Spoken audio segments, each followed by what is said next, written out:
Hello, I'm Jerry Lintner, and this is State of the Town, a monthly show when we sit with our first Selectman, Mary Glassman, and get brought up on the state of the town. Mary, thank you for the time once again. Well, welcome to you and SCTV. Thank you for coming down to Town Hall tonight.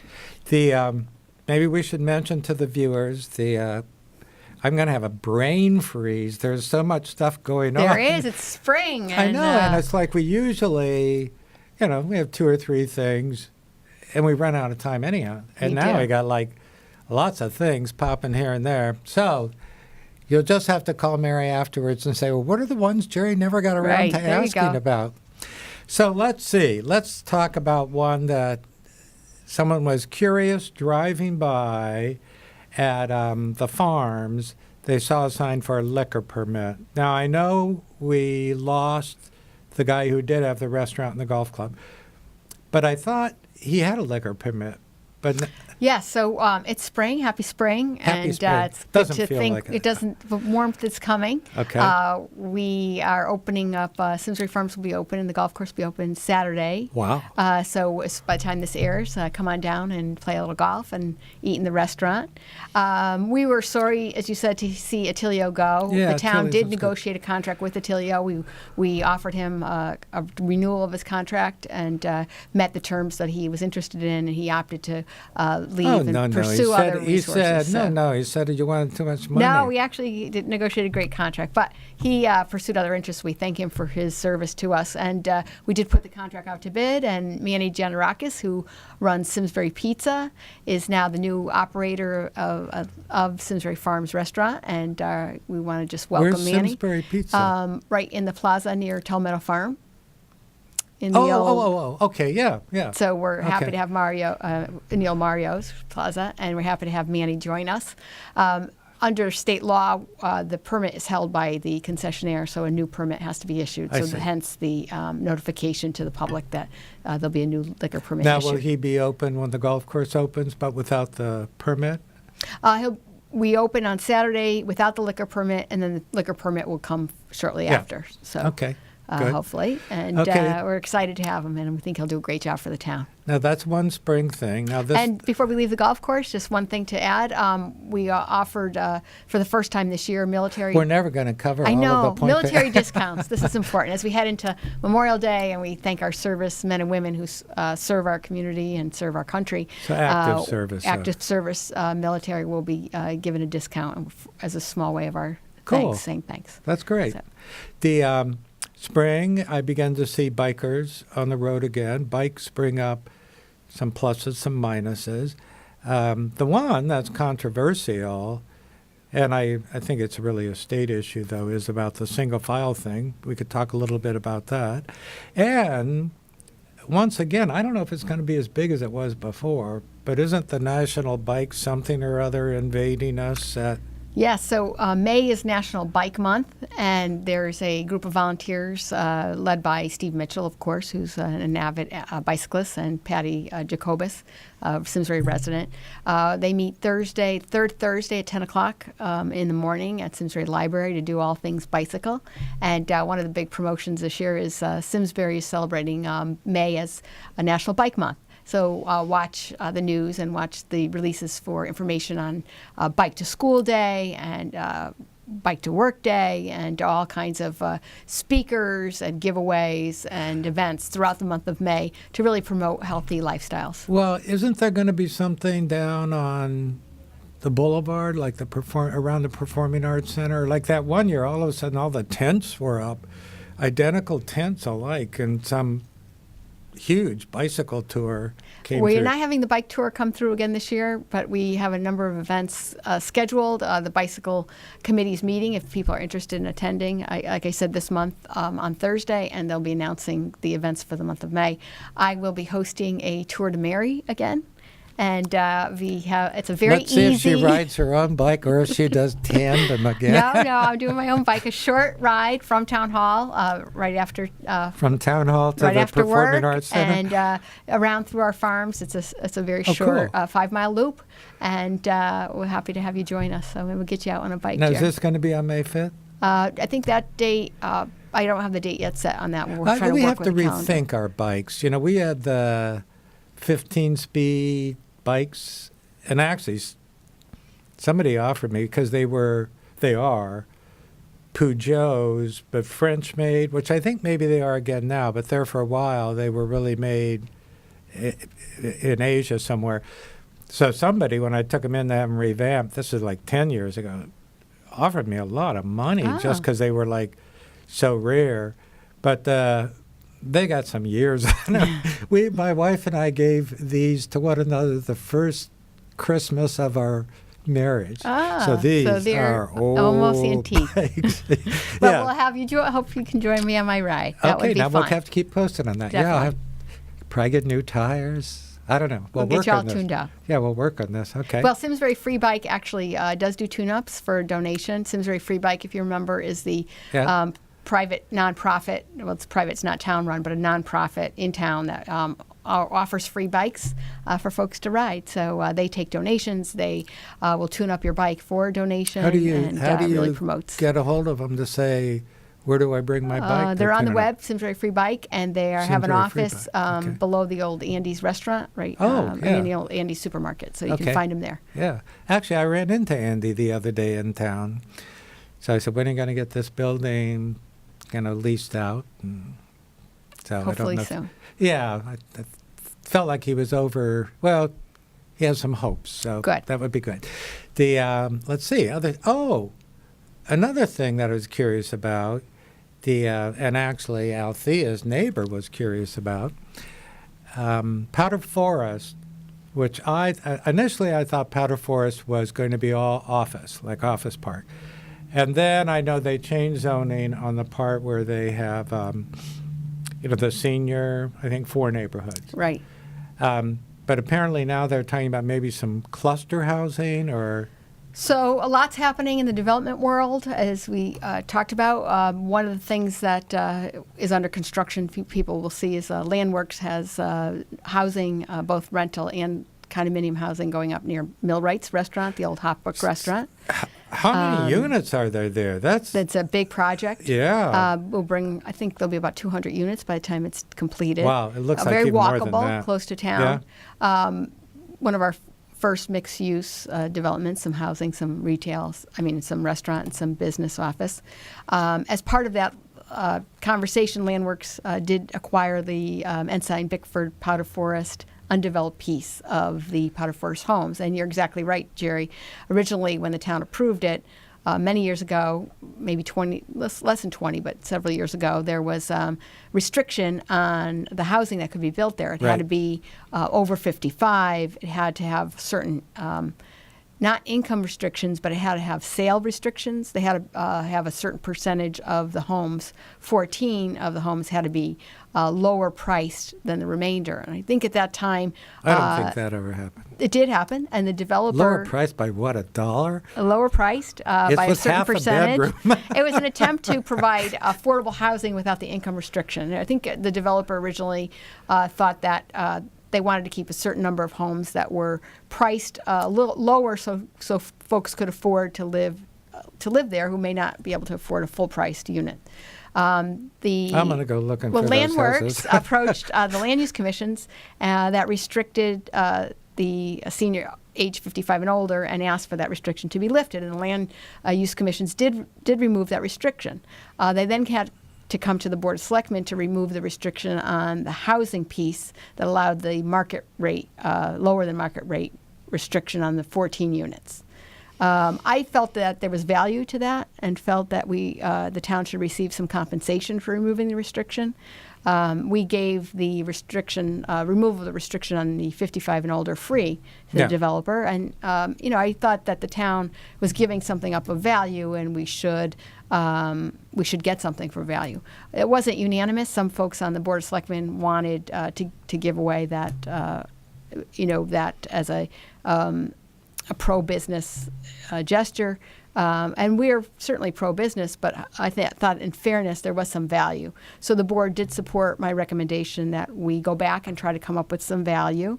And the developer agreed that the unit value was between $5,000 and $10,000 per unit. The town and the developer agreed on a figure of $7,000 per unit, and the town will be paid $7,000 per unit to remove that restriction, which wasn't really working well For every unit for everyone, sold? for the units that remain. And agreed to for the units that are not yet built, and to apply those to the units that are already built but are on the land record. So the bottom line is, if all of the units are restrictions lifted, the town will receive about $98,000 in additional revenue that we can use toward affordable housing help for our residents. We have a fund in our social service department to help folks with oil delivery. If they can't afford it, they have to meet certain income limits, with housing assistance. And we felt that was a very appropriate way to use those monies. And that's $98,000 that will help our residents who need it that we wouldn't have had. So I think it was a win-win for the developer, who wanted to remove a restriction that wasn't really working practically, and a win for the town because it goes to the purpose of the restriction, which was to help people that need assistance in affordable housing. So I think it's a win-win, and I thank the board for supporting me and letting me go back and look at the value and presenting it back to the board. Well, it sounds like that sounds good to me. But way back, I kind of remember the map where the 4 neighborhoods were going to be. Now, I know there are 2 neighborhoods.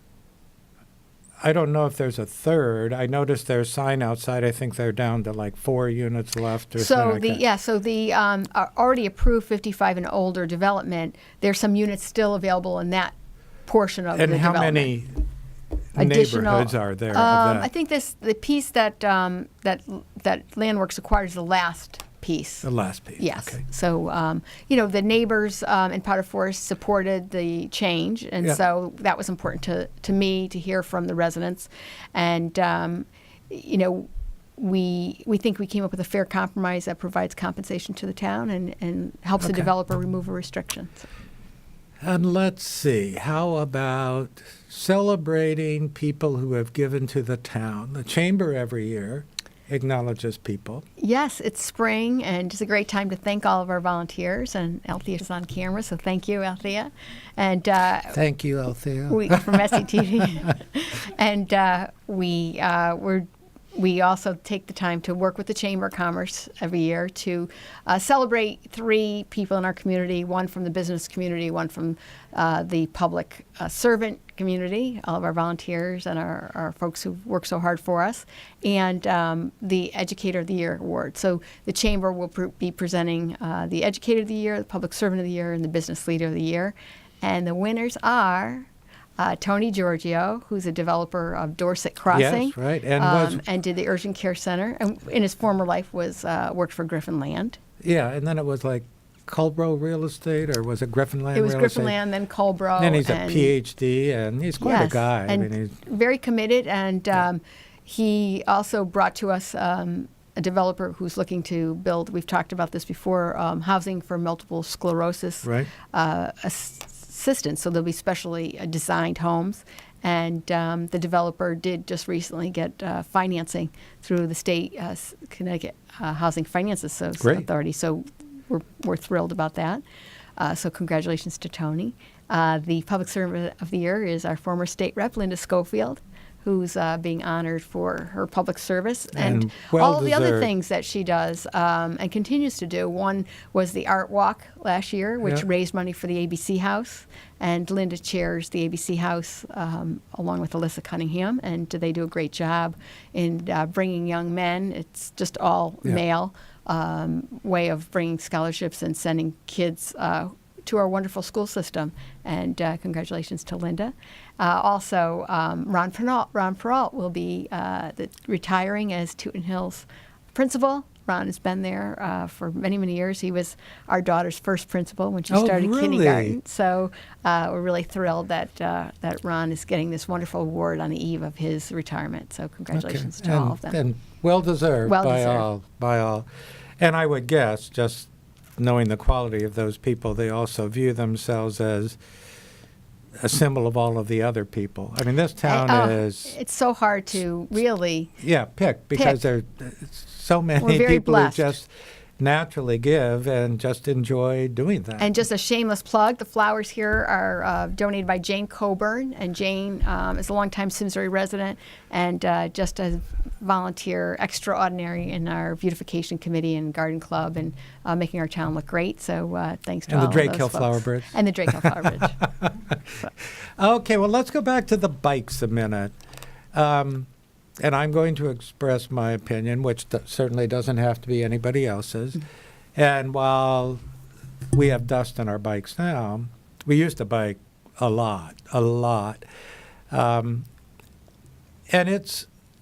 I was taken down by a car, and it cut right in front of me, and the people sitting in the parking lot ready to pull out, a young couple went like this, and I went down, hit the back tire and under the car. The guy was maybe he shouldn't have been driving. He had no idea he had done anything, and it can happen so easily and so unintentionally. But at the same point, and it's happened sometimes when you're on the Greenway, and you're walking along, and well, not just bikers, but walkers too. Right. There'll be 3 or 4 abreast. Right. So where do I go? On the bikeway, they seem to be pretty good about going in single file because, they know there are pedestrians there. But where were Jan and I the other day? It's, maybe it's in Granby. Oh, no, it was just crossing the line into Massachusetts, Right. Route 10 as it goes up. And there was somebody biking along there. There's no shoulder on that road. Right. That road it's not as wide as this room, and there are constantly cars going both directions.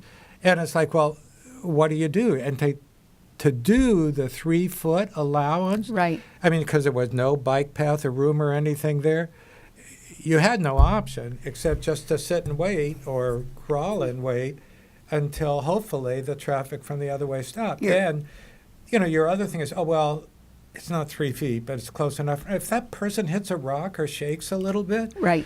And so that I get concerned when, and I'm glad it's being discussed, because I saw more and more people, once they said the 3-foot thing, which may have been a law a long time that nobody knew about. Exactly. Which is not easy to do by itself, but if you stick 2 of them there, and now you're supposed to be 3 feet to the side, come on.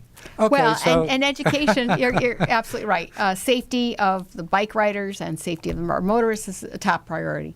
I think with more bikers, certainly in Simsbury, we address a lot of these concerns because they're off-trail biking and walking, Right. which is helpful because folks are not on the road. Right. And so that's one of the benefits and one of the attractions that we have here in Simsbury. So we need to educate both motorists that there is a 3-foot rule under state law that says you must give riders 3 feet, so just to give them enough room to pass. And we must educate walkers and bicyclists not to ride 5 Right. abreast so that, there's to put themselves in harm's way. Right. We've done, one of the real priorities of the Bike Advisory Committee is really to focus on how do we make this a safe place to walk and to bike and to live in our community, and how do we educate folks. And we've done it a couple ways. You'll be seeing, and you probably have seen, some stripes along the bike trails to show that there is some, just to remind folks visually that, stay to one side because there's folks coming the other way on the other side.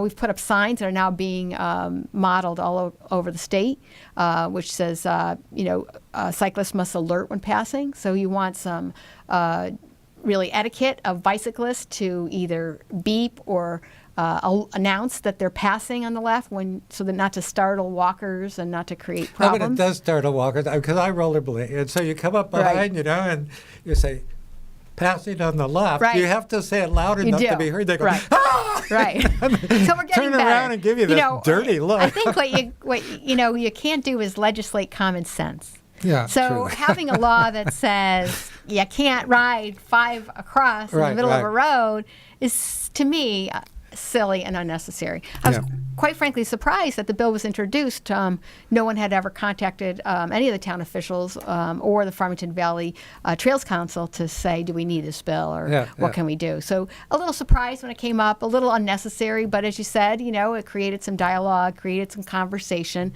Did it pass, or is it did still... not pass. Or it hasn't passed. You never know what is going to It happen until might, the end of the but it's session. not. But, mixed reaction. I think folks realize there's a need to educate folks on how to ride a bike and how to walk and how to give etiquette and be safe. But on the other hand, a father riding a bike, from what I heard, a couple of constituents, a father who's riding a bike with his child, is that going to violate the law? Because it would be two abreast. So, I think it's common sense, and we're doing our part to really educate and to incorporate good regional design into our road systems. Yeah. And one of the things that you have to do is, if you want to be a bike walk friendly community, you have to incorporate that concept and that goal and that vision into everything you do. Right. So when Route 10 was, we were looking at the Route 10 corridor study, which is a state road. Yeah. We really needed to knock DOT over the head to say, I know this is a state road, but we have bicyclists who use it.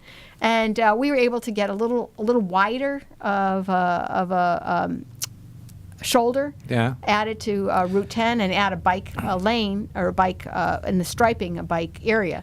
Well, so, you have to incorporate not only good sense, not only education, but also good planning and design and infrastructure into the concept. Yeah, because like when you get into, no, it's before you get into, it's Southwick, but it's not like Southwick. But as you cross the border there, some of those places, there are small houses on both sides very close to Route 10. There is no room for a shoulder unless all of a sudden their door is 5 feet from, the highway. And another visual symbol that we've put on our roads is something called the bicycle sharrows. Yeah. Which is the bike stencil right on the road. And really it's a way to wake up the motorist to say, this is a bike friendly community. These are be aware that there are bikers here that they're going to be using the road. That was where one had been killed. No, we don't want to see that. And I thought, my goodness, as I started counting these, we did a couple just to off. see how it was a big change, and we weren't sure how our residents would respond to a big bike stencil on the road, but it's been very well received, and we've been asked to have more on roads that are very well traveled. And as we repave roads, we're incorporating bike friendly designs into those roads, adding more shoulders, adding more signage, and just really trying to get bicyclists off of roads that are not safe to ride on, and onto roads that are marked and designated as good biking roads. Well, we should probably, because I have several new ideas for the use of the Hartford building. Yes. Okay, I don't want to desert the idea of the senior center with a gym there and like a dancing room and a good number of poles for pole dancing. Now, that could be for the seniors during the day. Now, I offered this one as an idea before. Yes, thank you for those suggestions. And then at night, it could be a club, and there would be that pole part could be shared by the two spaces, but then the other club part could be separate. Well, now, so just so you know, the town... It's going to happen? Well, the town will receive the Senior Center study report at our Board of Selectmen meeting in April. And is it in there? And it's not in there, but you feel free to come to our meeting and make whatever suggestions.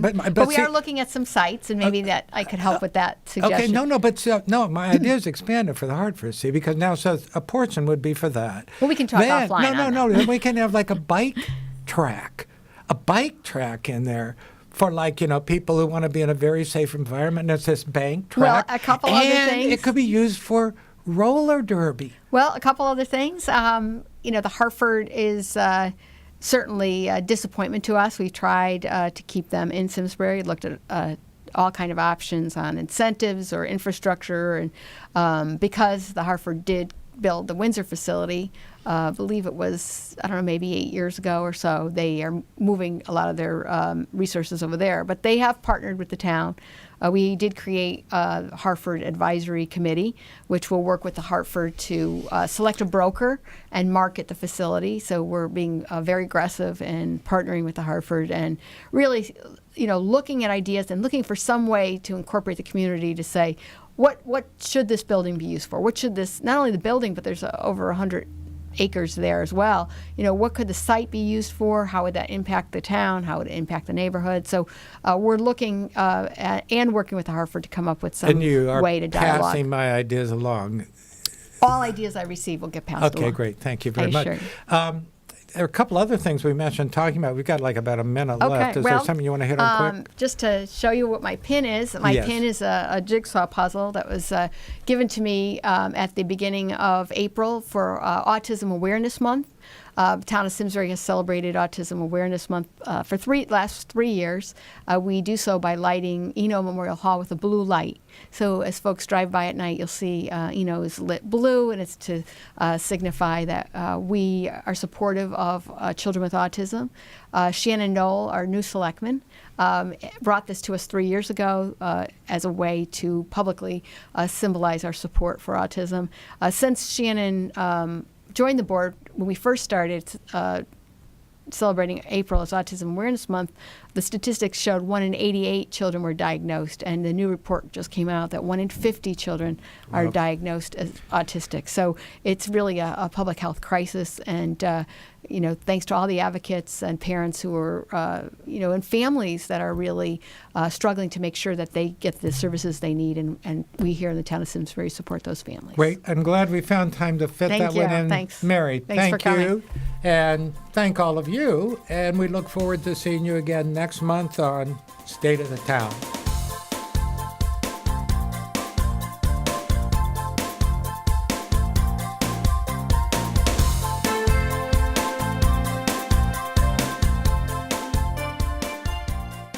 Funding for Simsbury Community Television is provided in part by contributions from viewers like you. Thank you.